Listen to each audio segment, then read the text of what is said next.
हाय students, मागल्या लेक्चरमध्ये आपण सर्क्युलर मोशनचं रिव्हिजन घेतलेलं. आज आपण सर्क्युलर मोशनवर बेस्ड काही एमसीक्यू सोडवूया जे मागल्या काही प्रीवियस इयर एक्झाम्स मध्ये विचारले होते. ओके, या साईडला तुम्हाला क्वेश्चन दिसेल, आता दिसेल तुम्हाला क्वेश्चन. ओके, आणि मग त्याचं इथे मी सोल्युशन देतो. Okay, so first question is a car of 100 kg is moving with maximum velocity of 9 meter per second across a circular track of radius 30 meter. The maximum force of friction between the road and the car is. काय question आहे बघा. एक car आहे, कारचं मास तुम्हाला दिलंय बघा. किती दिलंय mass? Yes, it is given to you 100 kg. Okay, चलो next. What is given to you? Velocity is 9 meter per second. And what next is given to you is radius. किती दिली रेडियस बघा? Yes, 30 metre. क्वेश्चन मध्ये radius दिली, तुम्हाला किती दिली? 30 metre. आणि काय विचारलंय? Maximum force of friction between the road and the car is. Okay, maximum force of friction काढायला सांगितलंय. F max is equal to किती? आता लक्ष देऊ नये का, एक कार आहे, कार व्हेकल म्हणजे कार एका सर्क्युलर ट्रॅकवर काय करते? टर्न घेते. कार जेव्हा सर्क्युलर ट्रॅकवर टर्न घेते तेव्हा आपल्याला माहिती आहे कार काय करत असते? Circular motion. आणि सर्क्युलर मोशन परफॉर्म करायचं असेल तर काय लागतो? Centripetal force. आणि मग या कारच्या केसमध्ये सेंट्रिपिटल फोर्स कोण प्रोव्हाइड करणार? तर कार आणि टायर्स मध्ये असणारा फ्रिक्शनल फोर्स. म्हणजे थोडक्यात काय? फॉर सर्क्युलर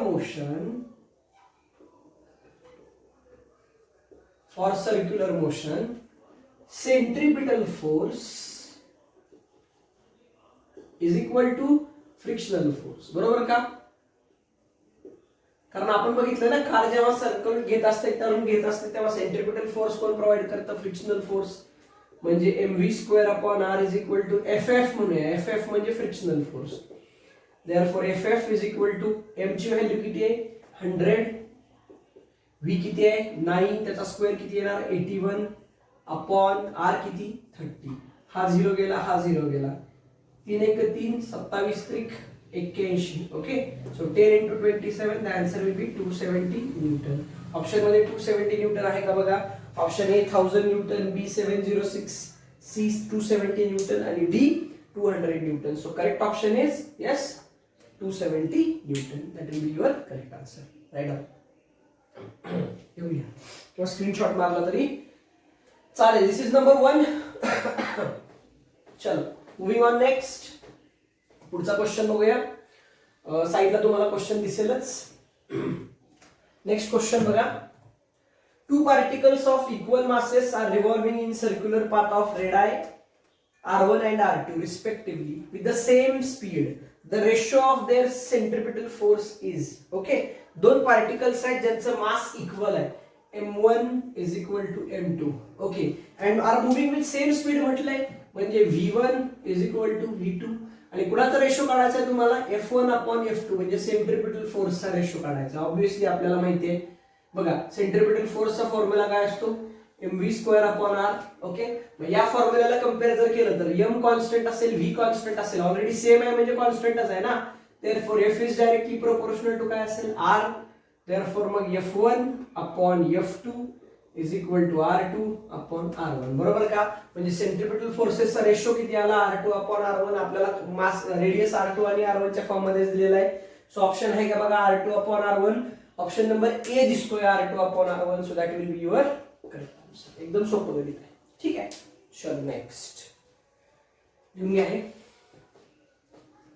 व्हिडिओ पॉज करा, लिहून घ्या किंवा स्क्रीनशॉट मारला तरी चालेल. ठीक आहे. Number 3. A 5000 kg crane takes a turn of 50 meter with velocity of 36 km/h. The centripetal force is. Okay, repeat झालाय क्वेश्चन, पण ठीक आहे, घेऊया. काय दिलं तुम्हाला? एक 500 kg क्रेन दिलाय, म्हणजे क्रेनचं मास दिलं तुम्हाला किती? 500 kg. चल next. Takes a turn of radius 50 metre म्हणजे r इज इक्वल टू किती दिलं तुम्हाला? 50 metre. With velocity of v is equal to किती? 36 km/h. आता बघा, हे km/h मध्ये दिलेलं आहे. आपल्याला वेलोसिटी कशात लागते? मीटर पर सेकंड मध्ये. मी तुम्हाला शॉर्टकट सांगितलेलं आहे. km/h चं मीटर पर सेकंड मध्ये कसं करायचं? 5/18 ने मल्टिप्लाय करायचं. So 5/18 metre per second. 18 × 18 18 × 36 5 × 10 म्हणजे v इज इक्वल टू किती आलं सांगा? 10 मीटर पर सेकंड. आता सेंट्रिपिटल फोर्स काढता येईल काय? काढणार की नाही?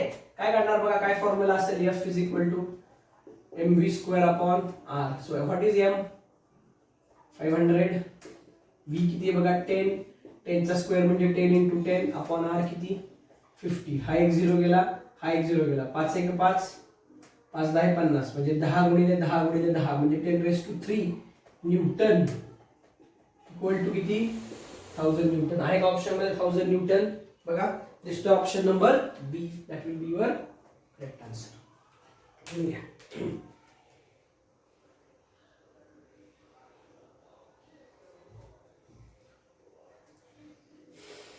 बघा इकडे आता नेक्स्ट क्वेश्चन बघा. A mass of 2 kg is whirled in a horizontal circle by means of a string at initial speed 5 revolution per minute. Keeping the radius constant, the tension in the string is doubled. The new speed nearly is. चार options दिलेले आहेत आपल्याला बघा. काय सांगितलं तुम्हाला? एक आपण काय घेतला, एक ऑब्जेक्ट घेतला किंवा एक काय घेतला मास, एक ऑब्जेक्ट घेतला. त्या ऑब्जेक्टचं मास किती आहे 2 kg. ओके 2 kg मास असणारा एक ऑब्जेक्ट घेतला आणि त्याला एक स्ट्रिंग बांधली आणि त्याला आपण हॉरिझॉन्टल सर्कल मध्ये व्हर्ल केलं, फिरवलं. मग ते फिरवत असताना त्याची इनिशियल स्पीड दिलेली आहे तुम्हाला आणि स्पीड कशी दिलेली आहे, किती दिलेली आहे बघा 5 revolution per minute RPM. RPM मध्ये स्पीड देत नाहीत, आरपीएम मध्ये फ्रिक्वेन्सी देतात. ह्यांनी शब्द वापरलाय स्पीड पण दिली आहे फ्रिक्वेन्सी. सो पहिली frequency n1 is equal to किती 5 RPM. ओके आन्सर पण आरपीएम मध्येच काढायचे, त्यामुळे कन्वर्ट करायची गरज नाही. कारण ऑप्शन मध्ये जेव्हा तुम्ही बघाल 14 RPM, 10 RPM, 2.25 RPM आणि 7 RPM ह्या चार पैकी एक ऑप्शन आहे, म्हणजे ऑप्शन पण आरपीएम मध्ये दिलेलं आहे. जनरली आपण आरपीएम चं कन्वर्जन आरपीएस मध्ये करतो, इथं करायची गरज नाही. So n1 is equal to किती दिलंय 5 RPM. पुढे काय सांगितलंय बघा, कीपिंग द रेडियस कॉन्स्टंट. बघा म्हणजे पहिल्या केसमध्ये जी रेडियस आहे तीच रेडियस दुसऱ्या केसमध्ये असेल. Keeping radius constant. आता मास पण कॉन्स्टंट राहील ना, बरोबर का? मास बदललाय का त्याचं, त्यालाच परत रिव्हॉल्व केलंय. Okay and tension is doubled म्हणजे T2 दुसऱ्या केस मधलं टेन्शन इज किती 2 टाइम्स T1. काय काढायला सांगितलंय, new speed nearly is n2 is equal to किती. आता बघा ह्याचं सोल्युशन सिंपल आहे. जेव्हा एखादा ऑब्जेक्ट तुम्ही घेतला असाल, त्या ऑब्जेक्टला जर सपोज तुम्ही स्ट्रिंग बांधली त्याला हॉरिझॉन्टल सर्कल मध्ये व्हर केलं, मग तो काय करेल सर्क्युलर मोशन परफॉर्म करेल. आपल्याला माहिती आहे सर्क्युलर मोशन जर पाहिजे असेल तर काय लागतो सेंट्रिपिटल फोर्स लागतो, याशिवाय चालत नाही. का? चालतच नाही, सेंट्रिपिटल फोर्स कंपल्सरी लागतोच. आणि या स्ट्रिंगच्या केसमध्ये सेंट्रिपिटल फोर्स कोण प्रोव्हाइड करणार, टेन्शन. म्हणजे here tension in the string provides necessary provide CPF. बरोबर. therefore बघा CPF is equal to tension. बघा आणि इथं काय सांगितलंय आपल्याला माहिती आहे CPF is equal to किती टेन्शन. ओके आणि कंडिशन काय दिली तुम्हाला T2 is equal to किती 2 T1. ओके मग पहिल्या केस मध्ये किंवा असं करूया बघा, टेन्शन इज इक्वल टू इथे लिहितो, हे इकडे लिहितो म्हणजे थोडस आपल्याला जागा युटिलाइज करता येईल. T is equal to CPF. CPF चा फॉर्म्युला असतो की mr ओमेगा स्क्वेअर असतो का. देअरफॉर बघा T1 इज इक्वल टू काय येणार m1 r1 omega 1 square. T2 is equal to काय येणार m2 r2 omega 2 square. What is given to us T2 is equal to 2 times T1 म्हणजे असेल का बघा m2 r2 omega 2 square is equal to 2 into m1 r1 omega 1 square. Okay आता बघा इथं r1 is equal to r2 आहे म्हणजे हे r1 r2 काय झालं कॅन्सल.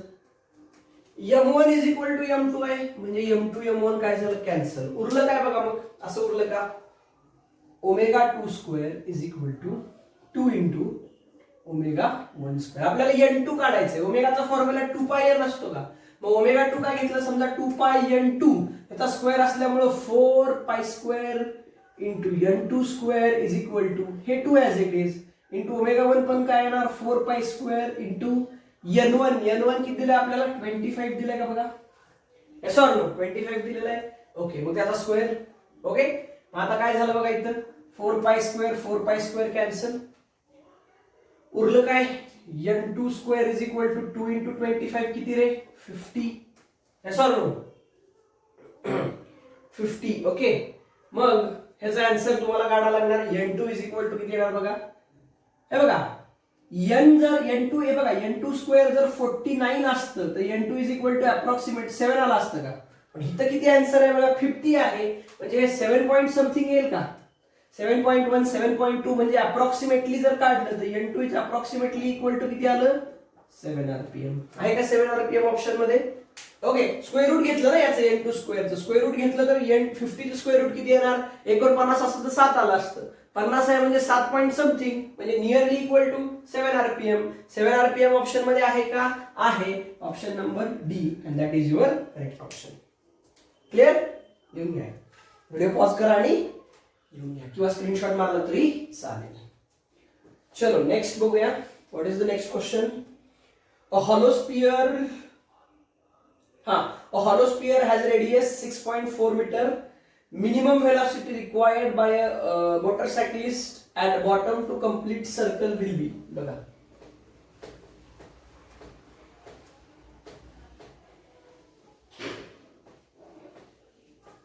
एक हॉलो स्पियर आहे, म्हणजे थोडक्यात तो तुम्ही सर्कस मध्ये वगैरे बघितलं का, त्याला वेल ऑफ डेथ असं म्हणतात. नाही, वेल ऑफ डेथ नाही, काय म्हणतात त्याला माहिती का, सर्कस मध्ये असतो बघा असा हॉलो स्पियर असतो आणि त्यात तो मोटरसायकलिस्ट असा सर्क्युलर मोशन परफॉर्म करत असतो, ते व्हर्टिकल सर्क्युलर मोशन असतं. आणि इथं काय सांगितलंय तुम्हाला, स्पियरची रेडियस किती दिली तुम्हाला 6.4 मीटर, आणि प्रश्न काय दिला बघा, minimum velocity required by the motorcyclist at the bottom to complete circle. Okay, आता आपल्याला माहिती आहे व्हर्टिकल सर्क्युलर मोशन मध्ये 3 पोझिशन असतात, टॉप, बॉटम, मिडवे. ओके, मग मिनिमम स्पीड काढा म्हटलंय कुठं, बॉटमला. बॉटमला स्पीड किती असते, अंडर रूट किती 5 rg असते का. ओके, मग तो फॉर्म्युला वापरायचा, as simple as that. So minimum speed vb is equal to किती येईल बघा, अंडर रूट किती 5 rg. ओके, चला 5 इंटू आर किती आहे 6.4, जी अप्रॉक्सिमेटली 10 घेतला, उत्तर किती येईल बघा, असं येईल का 5 इंटू 64. ओके, 5 इंटू 64 म्हणजे इज इक्वल टू बघा किती येईल, √5 इंटू 64 चं स्क्वेअर रूट किती 8. बघा √5 म्हणजे किती येणार, √5 जर 4 असतं तर उत्तर 2 आलं असतं, √5 म्हणजे 2 पॉईंट समथिंग येईल का, मी अप्रॉक्सिमेटली किती घेतो 2 घेतो, 2 इंटू 8 बरोबर, अप्रॉक्सिमेटली आन्सर किती 16 metre per second. Okay, 16 metre per second किंवा त्याच्या जवळपासचं उत्तर आहे का, तर मी बघतोय 17.7, 10.02, 12.4 आणि 16 मीटर पर सेकंड. तर 16 पॉईंट समथिंग आन्सर येणार आहे, जवळपासचं उत्तर किती आलं 16 metre per second. That is your answer, that will be correct option, option number D. Okay, समजलं का. चलो next.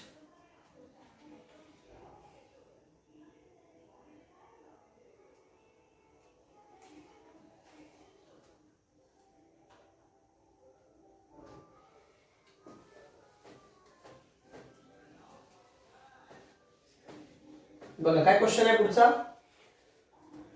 A fan making 600 rpm, if after some time it makes 1200 revolution per minute, the increase in its angular velocity is.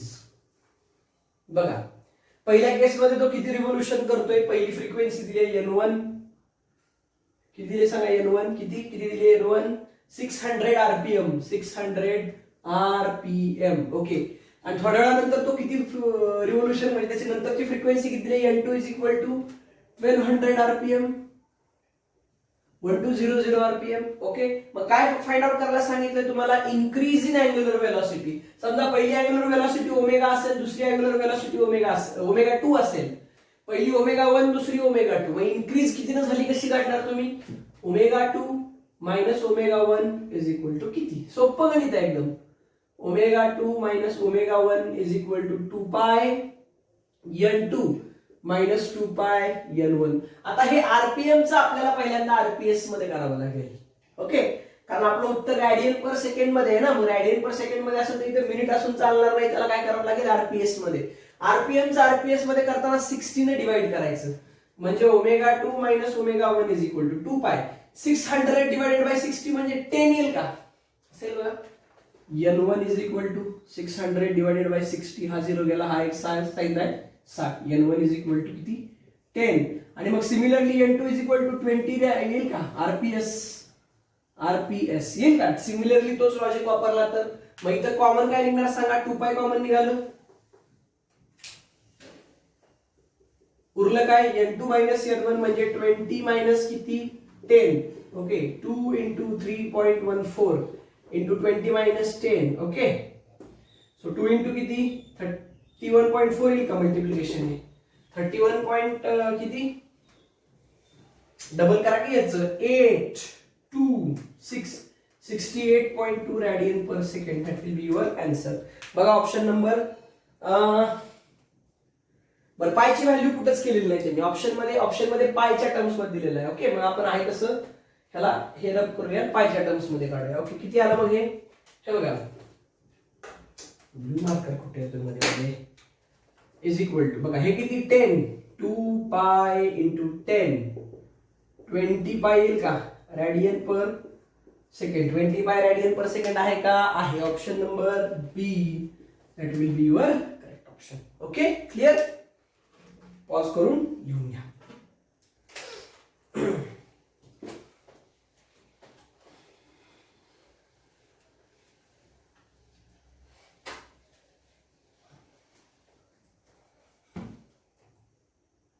Okay, next बघा. The minimum and maximum tensions in the string whirling in a circle of radius 2.5 meter with constant velocity are in the ratio 5:3, then its velocity is.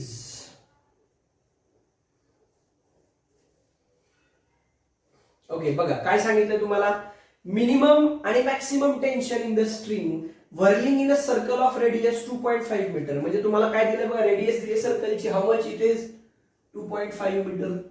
आणि maximum tension आणि minimum tension यांचा ratio दिला बघा, T max upon T minimum is equal to किती आहे? How much it is given to you? 5:3. Okay, velocity constant आहे म्हणजे v1 is equal to v2 is equal to say v घेऊया आपण. Okay, मग त्याची वेलॉसिटी काढायची आपल्याला. ठीक आहे, is equal to how much हे आपल्याला फाइंड आउट करायचं आहे. 4 ऑप्शन दिलेले आहेत.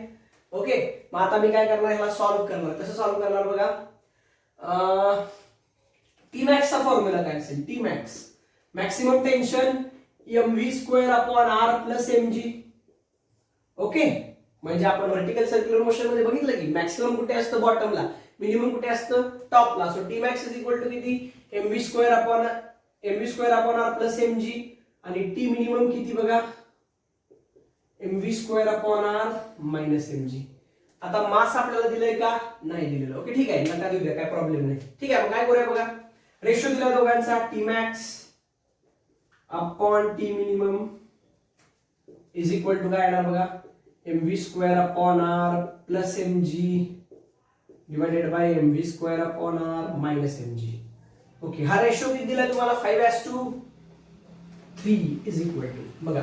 आता इथं वर काय कॉमन निघेल? m. खाली पण काय कॉमन निघेल? m. m ला m काय झालं? कॅन्सल. बघा, वर m कॉमन निघालं, खाली m कॉमन निघालं, m ला m कॅन्सल. म्हणजे उरलं काय बघा? v² upon r plus g upon v² upon r minus g. बरोबर का? Is equal to 5/3. आता लक्ष द्या इकडे. क्रॉस मल्टिप्लाय करूया का? क्रॉस मल्टिप्लाय केल्यावर काय होईल? असेल का? 5v² upon r plus 5g येईल क्रॉस मल्टिप्लाय केल्यावर. ओके, मायनस मायनस येईल, इथं प्लस नाही, इथं मायनस येणार. बरोबर, हे मायनस आहे ना cross multiply. Is equal to इथं काय येईल बघा? क्रॉस मल्टिप्लाय केल्यावर 3v² upon r minus plus 3g. Okay, मग आता एक काम करूया बघा. हे जे 5g आहे ते इकडे आणूया आणि हे 3v² अपॉन r आहे ते इकडे आणूया. हे प्लस तिकडे गेल्यावर मायनस तिकडे गेल्यावर प्लस होईल आणि हे प्लस तिकडे आल्यावर मायनस होईल. म्हणजे इक्वेशन असेल का बघा? 5v² upon r minus 3v² upon r is equal to 3g plus 5g. इथं कॉमन काय निघणार बघा?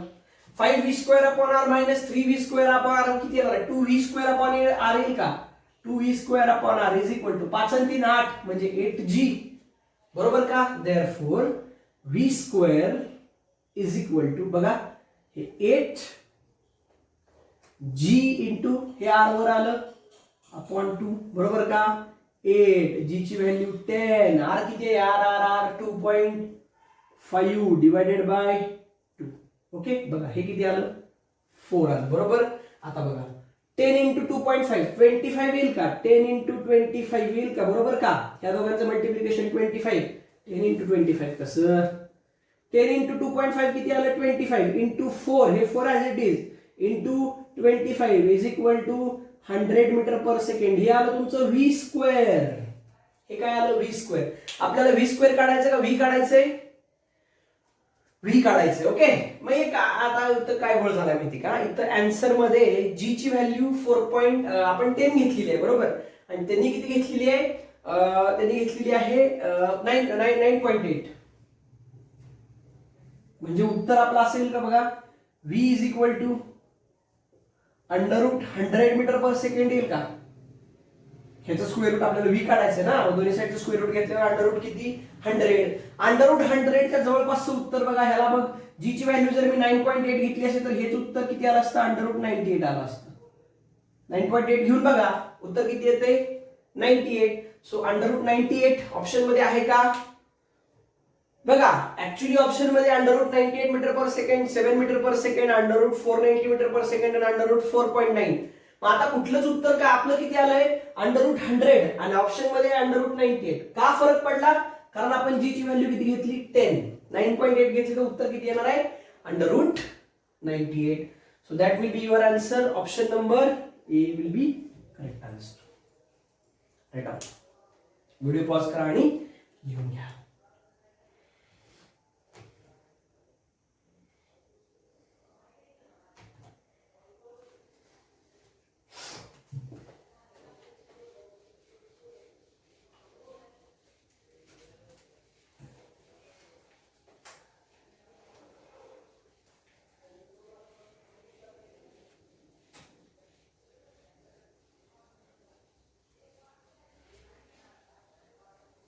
Next one बघा question.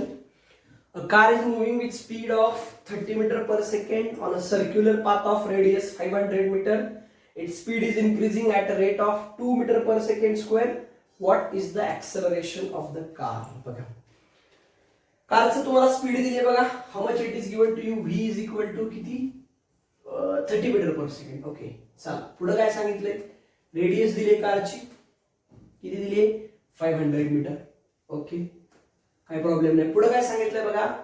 If it's speed is increasing at the rate of 2 metre per second square. म्हणजे जी स्पीड वाढते त्या स्पीडची वाढण्याची रेट जी आहे, वाढण्याची गती जी आहे, म्हणजे ऍक्च्युली ऍक्सेलरेशन दिलंय आपल्याला. ते कुठलं ऍक्सेलरेशन असतं? टँजेन्शियल ऍक्सेलरेशन आपल्याला दिलंय. ते किती दिलंय आपल्याला? 80 इज इक्वल टू किती सांगितलंय? 2 metre. Rate of increase of speed म्हणजे ऍक्सेलरेशन, आणि कुठलं ऍक्सेलरेशन असतं? ते टँजेन्शियल ऍक्सेलरेशन असतं. ते दिले आपल्याला 80 is equal to 2 metre per second. A is equal to find out करा. ओव्हरऑल ऍक्सेलरेशन फाइंड आउट करायचंय आपल्याला. माहितीये जर एखादा पार्टिकल सर्क्युलर मोशन परफॉर्म करत असेल आणि त्याची स्पीड कंटिन्युअसली चेंज होत असेल, तर स्पीड इन्क्रीजिंग म्हटलंय म्हणजे चेंज होते, स्पीड चेंज होते, याचा अर्थ ते युसीएम नाही. आणि युसीएम नसेल तर आपण दोन प्रकारचे ऍक्सेलरेशन बघितलेले, एक रॅडियल आणि दुसरं सेंट्रिपिटल. आणि ते फाइंड आउट करण्यासाठी फॉर्म्युला होता AR² प्लस AT². हा फॉर्म्युला इथं आपल्याला वापरायचा आहे. But for that we need AT as well as AR. आपल्याकडे AT आणि AR दोघांच्या व्हॅल्यूज असणं गरजेचं आहे. आपल्याला दिली कोणाची व्हॅल्यू? AT ची. कोणाची दिलेली नाहीये? AR ची. AR ची व्हॅल्यू आपल्याला काढावी लागेल. सोल्युशन मध्ये बघा AR म्हणजे रॅडियल ऍक्सेलरेशन म्हणजे सेंट्रिपिटल ऍक्सेलरेशन. त्याचा फॉर्म्युला v² अपॉन r असतो का? असतो. सो v किती आहे? 330 म्हणजे 30 इंटू 30 डिवायडेड बाय 500. बरोबर का? सो हा एक 0 गेला, हा एक 0 गेला, हा एक 0 गेला, हा एक 0 गेला. उरलं काय? 9/5 मीटर पर सेकंड स्क्वेअर. 9/5 म्हणजे किती किलो? 18×90 1.8 metre per second. बरोबर का? 1.8 metre per second. Okay, so आता AR किती आलं 1.8 metre per second square, AT किती आहे 2 मीटर पर सेकंड स्क्वेअर. मग आता A काढता येईल का? काढा बरं. कसं काढणार? A is equal to under root 1.8 चा स्क्वेअर प्लस 2 चा स्क्वेअर. बघा आता इकडे 18 चा वर्ग किती असतो? 324 असतो का? 16 चा 18 चा वर्ग किती येणार? 18 गुणिले 18 करू एक, मला पाठ नाही वर्ग. 18 गुणिले 18 8 8 64. 4 6 8 1 8 8 आणि 6 14 प्लस 8 1 4 8 आणि 4 12 324 बरोबर आहे. म्हणजे 324 म्हणजे इथे किती येणार? 3.24 प्लस 4. आन्सर विल बी किती बघा? 7.24 येईल का? So A is equal to 7.24. 7.24 म्हणजे बघा आता हे 9 असतं. बघा 4 असतं तर उत्तर 2 आलं असतं, 9 असतं तर उत्तर 3 आलं असतं. आता हे 4 आणि 9 ह्याच्या दरम्यान आहे का? 4 चं स्क्वेअर रूट 2, 9 चं स्क्वेअर रूट 3. आता हे जी व्हॅल्यू आहे ही 4 आणि 9 च्या दरम्यान असेल तर स्क्वेअर रूट हे सुद्धा 2 आणि 3 च्या दरम्यान असेल का? मग सिम्पली आपल्याला काय करायचंय? ऑप्शन मध्ये हे सर्च करायचंय 2 आणि 3 यांच्यातला आन्सर किती. बघा 2 metre per second square, 2.7 metre per second square, 1.8 metre per second square, 9.8. 9.8 तर असणारच नाही. बरं 1.8 पण असणार नाही कारण आपलं उत्तर 2 ते 3 च्या दरम्यान पाहिजे. म्हणजे दोनच ऑप्शन, एक तर 2 किंवा 2.7. 2 पण नाही कारण हे तर 4 पाहिजे ना एक्झॅक्ट 2 येण्यासाठी.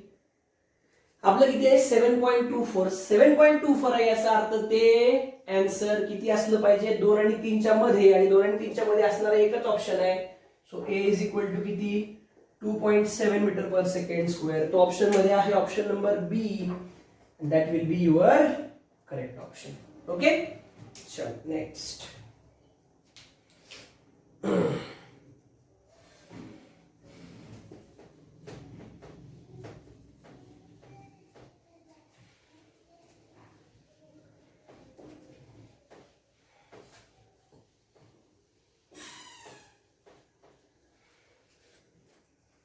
नेक्स्ट क्वेश्चन बघा. In vertical circular motion, the ratio of kinetic energy of a particle at highest point to the lowest point is. बघा कोणाचा रेशो काढायचा आहे? एक व्हर्टिकल सर्क्युलर मोशन आहे, आपल्याला रेशो काढायचा आहे kinetic energy at highest point to lowest point. Okay मग आता हायेस्ट पॉइंट आणि लोएस्ट पॉइंटच्या कायनेटिक एनर्जीचं इक्वेशन काढावं लागेल आपल्याला. बघा आपल्याकडे फॉर्म्युला असतो kinetic energy is equal to 1/2 mv². आता हायेस्ट पॉइंटला वी हॅव बघा सो KEA म्हणजे हायेस्ट पॉइंट म्हणूया इज इक्वल टू 1/2 mva² असेल का? म्हणजे 1/2 m इंटू VA म्हणजे हायेस्ट पॉइंटला वेलोसिटी रूट RG असते का? स्क्वेअर त्याचा किती? RG. So this is equation first. Similarly kinetic energy at B bottom पॉइंटला 1/2 m VB². VB किती असतं? येस अंडर रूट 5RG असतं का? सो 1/2 इंटू m इंटू त्याचा स्क्वेअर म्हणजे 5RG म्हणजे उत्तर किती येणार? 5/2 mRG. इक्वेशन 2. आता रेशो कोणाकोणाचा काढायचा आहे? Highest point to lowest point. बरोबर का? म्हणजे काय करणार तुम्ही मग असं करणार का? KEA म्हणजे highest point divided by KEB म्हणजे lowest point is equal to 1/2 okay mRG divided by इथं किती 5/2 mRG. mRG कॅन्सल 2 कॅन्सल उत्तर किती आलं? 1/2 नाही 1/2 1/5 बरोबर का? 1/5 म्हणजे 0.2. 0.2 ऑप्शन मध्ये आहे का? Yes option number D that will be your correct option. चलो अटॅक लिहून घ्या.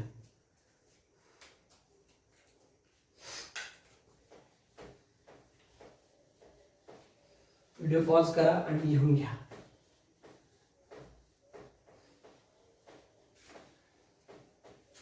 Next angular speed of hour hand of a clock in degree per second. आता जे क्वेश्चन आपण घेतोय ना ते सगळे प्रिव्हियस इयर मध्ये विचारलेले क्वेश्चन्स आहेत, मागल्या काही एक्झाम्स मध्ये विचारलेले क्वेश्चन्स आहेत. चला काय क्वेश्चन आहे पुढचा? Angular speed of hour hand of a clock in degree per second is. घ्या आता डिग्री पर सेकंड मध्ये काय करायचं बघा. कुठला हँड दिलाय तुम्हाला? Hour hand. पहिली गोष्ट लक्षात घ्या आवर हँड. आवर हँड म्हणजे तास काढा, त्याचा पिरियड किती असतो माहितीये? 24 आवर्स. 12 आवर्स, 24 आवर्स नाही, 12 आवर्स. 12 तास लागतात ना एक रिव्होल्यूशन पूर्ण करायला. ओके, आणि एका दिवसात दोनदा फिरतो ते, मग 24 असतात. ऍक्च्युली एका रिव्होल्यूशन मध्ये पिरियड किती आला? 12 आवर्स. आणि काय काढायला सांगितलं तुम्हाला? अँग्युलर स्पीड काढायची. ओके, सिंपल आहे, एक काम करा, अँग्युलर स्पीड रॅडियन मध्ये काढायची. याला काम करा, सेकंड मध्ये कन्वर्ट करा. कसं करणार? 12 इंटू 60 इंटू 60. बघा, मिनिट मध्ये करण्यासाठी 60 न मल्टिप्लाय केलं आणि सेकंड मध्ये करण्यासाठी अजून एकदा 60 न मल्टिप्लाय केलं, म्हणजे T is equal to 12 into 60 into 60 second, म्हणजे 3600 येईल का? म्हणजे 12 गुणिले 3600 सेकंड. हा आला पिरियड कोणाचा? आवर हँडचा. टीएच म्हणूया इथं, टीएच म्हणजे hour hand. Therefore omega H चा फॉर्म्युला काय येईल बघा? Omega H is equal to काय असणार? 2 पाय बाय टीएच असेल का? Is equal to 2 pi by 12 into किती? 3600. क्लिअर? ओके, मग आता बघा हे किती आलं? 6, म्हणजे pi by 6 into 3600 radian per second. Okay, कशात आलंय हे? रॅडियन पर सेकंड मध्ये. आपल्याला कशात पाहिजे? डिग्री पर सेकंड मध्ये पाहिजे. आता डिग्री पर सेकंड आपल्याला माहिती आहे, रॅडियनचं कन्व्हर्जन डिग्री मध्ये करण्यासाठी काय करतो आपण? पाय बाय 180 ने मल्टिप्लाय करतो का 180 बाय पाय ने मल्टिप्लाय करतो? काय करतो माझ्या लक्षात एक्झॅक्टली कन्फ्यूज झालोय. 180 बाय पाय ने मल्टिप्लाय करणार आहे. किती मल्टिप्लाय करायचं? रॅडियनचं कन्व्हर्जन डिग्री मध्ये करत असताना बघा इकडे लक्ष द्या, 1 radian is equal to 180 by pi degrees. Okay, so इथे किती? रॅडियन पर सेकंडचं कन्व्हर्जन कशात करायचंय मला? मग डिग्री पर सेकंड मध्ये करायचंय. सो देअरफॉर काय करणार मी? WH इज इक्वल टू बघा पाय बाय 6 इंटू 3600 हे रॅडियन मध्ये इंटू काय करणार आहे मी? 180 बाय पाय. ओके, आता हे आलं डिग्री पर सेकंड मध्ये. ओके, डिग्री पर सेकंड मध्ये. आता काय काय होईल बघा? पाय पाय कॅन्सल झालं. बघा, हा एक 0 गेला, हा एक 0 गेला. 6 एक 6, 6 त्रिक 18, 3 एक 3, 12 त्रिक 36 म्हणजे 120. सो फायनल आन्सर किती आलं बघा? उरलं काय? WH इज इक्वल टू काय आलं? न्यूमरेटर मध्ये काहीच उरलं नाही, म्हणजे WH is equal to 1/2. Denominator मध्ये उरलं 120 डिग्री पर सेकंड. बघा 120 डिग्री पर सेकंड ऑप्शन मध्ये आहे का? आहे. Option number C is your right option.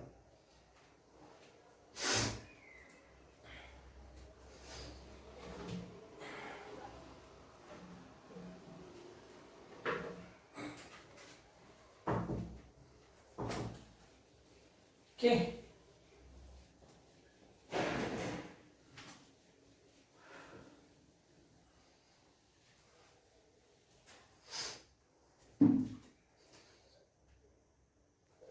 Okay. So मागल्या काही प्रिव्हियस इयर सीईटी मधले थोडेफार प्रश्न जेवढे अवेलेबल होते सर्क्युलर मोशनवर तेवढे आपण घेतलेले आहेत. ऑलरेडी तुम्हाला याची फॉर्म्युल्याची लिस्ट दिलेली आहे. आता मी तुम्हाला हा व्हिडिओ जो आहे तो पोस्ट करून याची लिंक शेअर करेनच. सोबतच तुम्हाला एक PDF फाईल शेअर करेन ज्याच्यामध्ये सर्क्युलर मोशन चॅप्टर्सचे प्रॅक्टिस क्वेश्चन्स असतील. ओके, भेटूया पुढच्या सेशनमध्ये. पुढच्या सेशन पासून आपल्याला ग्रॅव्हिटेशन नावाचा चॅप्टर सुरू करायचा आहे. तो मात्र मी एकाच लेक्चरमध्ये कव्हर करणार आहे. त्याचं सिनॉप्सिस पण एकाच लेक्चरमध्ये असेल आणि प्रॅक्टिस क्वेश्चन पण एकाच लेक्चरमध्ये होतील. ओके, भेटूया पुढच्या सेशनमध्ये. तोपर्यंत जय हिंद, जय महाराष्ट्र.